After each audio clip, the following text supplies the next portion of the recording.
তেল, চিনি, খেজুর, ছোলা, মসুর ডালের প্যাকেজ দেশব্যাপী বিক্রি করছে টিসিবি। পুরোদমে চলছে রাজধানী শহর ঢাকাতেও। ট্রাকসেল কার্যক্রমের আওতায় স্মার্ট ফ্যামিলি কার্ডধারীদের পাশাপাশি সুলভ দামে সারি বেঁধে ভোগ্যপণ্য ক্রয় করছেন নিম্ন আয়ের মানুষজন। বৃহস্পতিবার ঢাকার ইসিবি চত্বরে সকাল থেকে লাইনে দাঁড়িয়ে পণ্য কিনেছেন ভোক্তারা। রমজান ঘিরে সরকারি এমন উদ্যোগে খুশি তারা। আমাদের কাছে অনেক উপকার হচ্ছে, কারণ আমরা গরিব মানুষ, আমাদের ফ্যামিলিতে 4-5 জন মানুষ।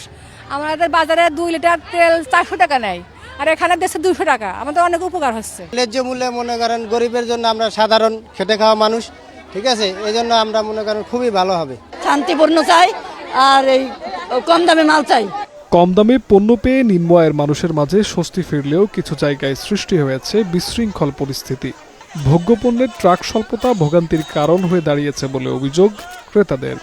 গাড়ির লোকেদের ডিসিপ্লিন নাই, গাড়ির লোকেরা সিরিয়াল ভাবে দিতে পারে না, মহিলাদেরকে সিরিয়াল করতে পারে না, এর জন্য মহিলারা এরকম গ্যাঞ্জাম করে।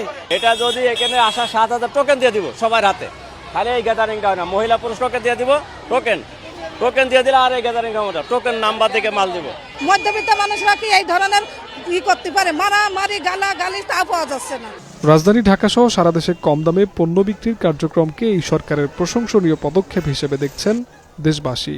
ট্রাকের সংখ্যা বাড়িয়ে পণ্য বিক্রয়ে শৃঙ্খলা ফেরাতে পারলে সরকারের প্রতি বাড়বে সাধারণের আস্থার জায়গা। প্রত্যাশা সকলের।